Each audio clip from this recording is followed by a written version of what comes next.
They tell me that the church is old-fashioned, outdated, a relic. They tell me that faith is for those stuck in the past. But you know, it's funny. I've read this old book, and every time God shows up, he does something new.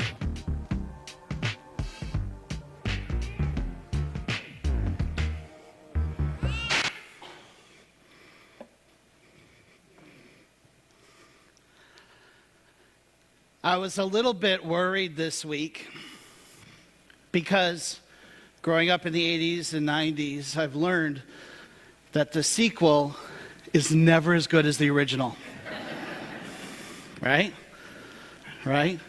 And here I am. Last Sunday was so amazing, and I want to thank you all. What an incredible turnout and just a wonderful, wonderful Sunday. And I thought, how can I match the original? But then I remembered there's the second Star Wars movie, which was even better, arguably. And of course, Terminator 2. So I'm now no longer nervous. But thinking about what worries you, what stresses you out, I have a question for you. What is your greatest source of stress? But I see a lot of women looking over at the fella beside them. I saw that. I'll give you a few things that really stress me out. Here's one. I don't know if you can relate to this. A really packed grocery store where you can barely get down the aisles. Yes, other people feel this. I mean, I start to sweat when I'm in the superstore if there's too many people in there. I guess maybe being a big guy, I don't know. I feel like I'm going to knock somebody over. If my wife comes into the room with a paint roller or a tape measure and says, you know, I was thinking, I'm tearing down a wall or painting one or booking a trip to Disney. It's your pick. Either way, it's not good. And then, of course, there's these two, maybe my two biggest sources of stress.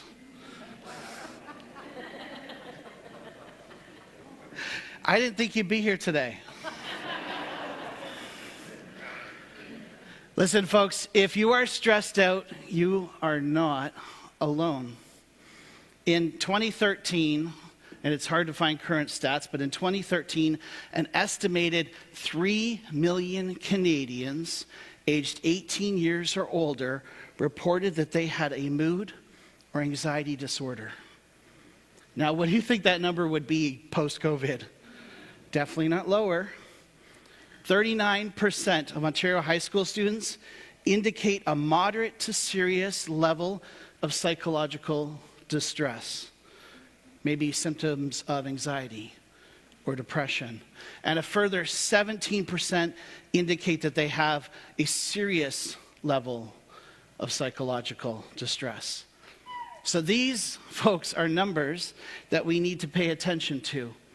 And if you are struggling in this way and you need help, please come see me, and I will definitely help you get the resources that you need to deal with this. Now, for the rest of us who maybe don't deal with stress and anxiety to this kind of level, I would say the modern life is still filled with its share of worry. There's a lot in this modern life to be stressed out about. I mean, for example, just look at the news. There's war every time you turn on the news. There's the threat of recession, and of course, the price of groceries. I went into the grocery store the other day. I bought 8 items, and I had to set up a payment plan just to pay for those 8 items. We're going to make them count. It would be really easy to get overwhelmed by everything that life throws at us. And so the question is, how do we stay focused and centered on what's truly important in this modern age? How do we figure out what's important and what is peripheral? One of the most relatable figures in the entire Bible, at least to me, is a woman named Martha. And I like Martha because I can relate to her as one who is easily distracted. In fact, one of the biggest stories about her in the Bible is about how distracted she is. The story takes place when Jesus and his friends were in town. They needed a place to stay. They needed a place to eat. Now, biblical scholars assume that Martha and her family must have been a family of means and supported Jesus' ministry financially and with hospitality. And because of this relationship that they had, Martha and her family grew very, very close to Jesus. Now, Martha had two siblings. She had a brother named Lazarus, and she had a sister. And like siblings often are, Martha and her sister Mary were very different people. Luke tells us that she had a sister called Mary who sat at the Lord's feet listening to what he said.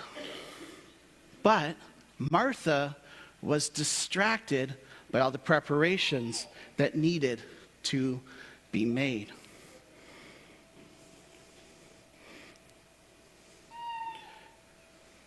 I bet some of us here can relate to Martha. Here she is. She's opening up her house to Jesus, probably 12 other guys. She's getting everything clean, getting everything ready. She's spent the week cleaning. She's gone grocery shopping. She's dragged the spare chairs up out of the basement, all because she wants to be a good host.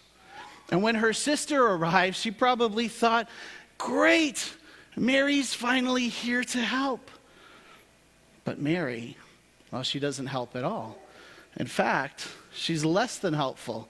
She has the audacity to sit at Jesus' feet, just like she was a disciple, one of Jesus' faithful followers.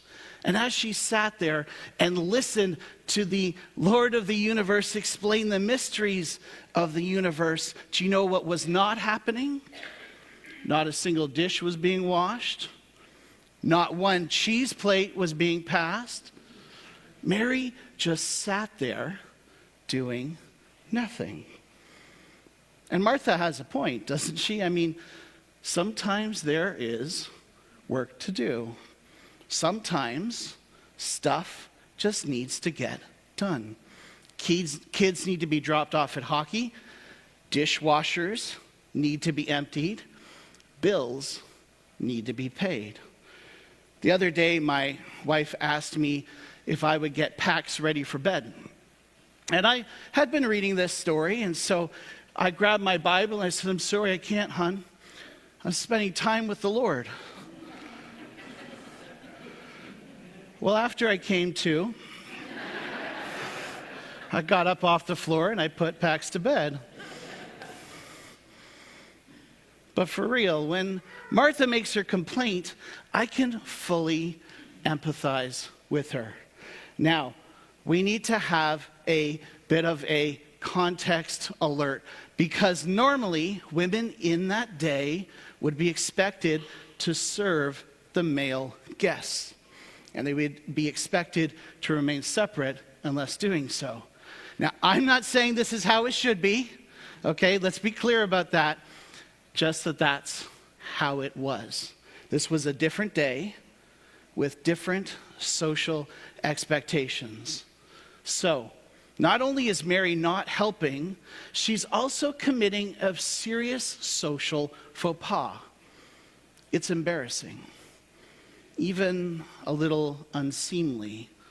And Martha's irritation rises. When she can no longer hold it in, she marches up to Jesus, she points a long finger at Mary, and she says, Lord, don't you care that my sister has left me to do all the work by myself? Lord, tell her to help me. We'll talk about awkward. Have you ever attended a dinner party where a squabble broke out amongst the hosts? It's uncomfortable, isn't it? Ironically, in her desire to be the perfect hostess, Martha ends up ruining her own party. And that's the thing about worry, isn't it? It ruins the party. Worry is a storm when the skies are blue. It's fear in times of peace. It's trees, but no forest. Now, Luke says that Martha was distracted by all the preparations that had to be made. And I think that that is a great word to describe the trap that we can fall into. The reality is that we can't do everything and do it well. Goodness, we can't even worry about everything and worry about them well. I read a story this week that there was a businessman, and he was tired of the rat race.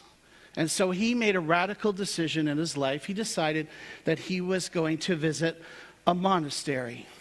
And he wanted to seek a simpler life, free from attachments to this modern world. And entering the monastery, he saw the monks in their simple robes, practicing their meditations and looking after the grounds. And as he took this in, he said, "Oh, this is truly a life free from distractions." But a little while later, he walked into the study halls, and he saw monks staring into laptops. And in the wings, he saw monks typing on iPads. And shaken by this intrusion from the outside world into monastic life, he went and he sought out the abbot. He said to the abbot, after the abbot looked up from his phone, he said, "Abbot, I came here expecting a life free from distraction. And yet here I see distractions all around me. Tell me, is it now acceptable for monks to spend all of their time answering emails?" "Well, of course," said the abbot, "provided there are no attachments." That one's a slow burn. I'll hit you on the way home. You know what? It is hard to be centered today in this modern life. Everywhere you go, there are distractions. Jesus' response to Martha, "Martha, Martha, you are worried and upset about many things." Many things. Raise your hand if you can relate to that. I'm just kidding. You don't have to. Oh, you're going to. Good. You're worried about many things, but Martha, few things are needed. And indeed, in this moment, only one. Mary has chosen what is better and will not be taken from her. Now you have to wonder, what was the look on Martha's face when Jesus said that? Unfortunately, this is the end of the story. We don't get her reaction. But let's just pause for a second and take a closer look at what Jesus said.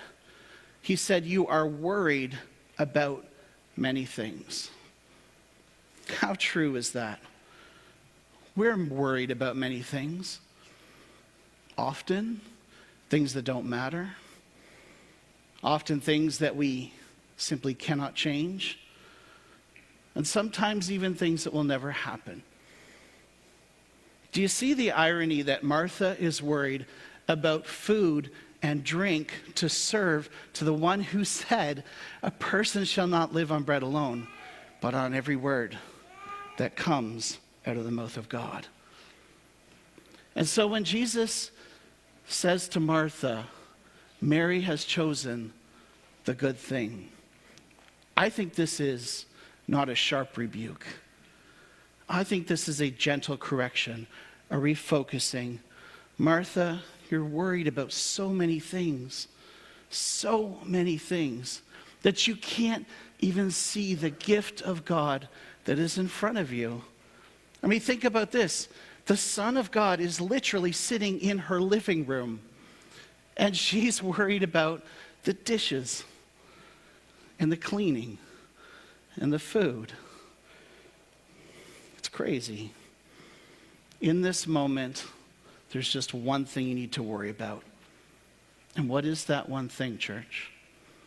What is it? Sitting at the feet of Jesus. You see, when Jesus is in your living room, everything else disappears.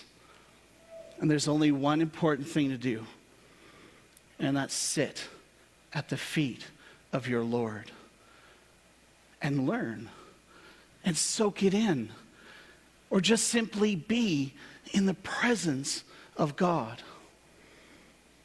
And I think what Martha found, and I think that many of us will find the same thing, is when you sit at the feet of Jesus, everything else just sort of finds its place as it filters down. You don't need to slice the salami and ball the melons when Jesus is in your living room. But we should put that on a t-shirt, shouldn't we? You see, Martha, by her very nature, she struggled to focus on what was truly important. And in that moment, her sister had what was truly important on lock. Jesus says, Mary has chosen what is better. Which I think probably didn't bode well for their sister relationship and rivalry, but was nonetheless true. And that's the trick, right? Discerning in life what is truly important. Modern life is demanding, but I found that when I place Jesus at the center of my life, I'm just refocused on everything else that truly matters. I discovered that the hard way this week, almost. So, I am working an interesting work schedule here. I work Sundays, which I don't really count as work because it's so much fun. And then I have Monday, Tuesday, Wednesday, Thursday. On Mondays and Thursdays, I'm working from home. On Tuesdays and Wednesdays, I'm up in the office.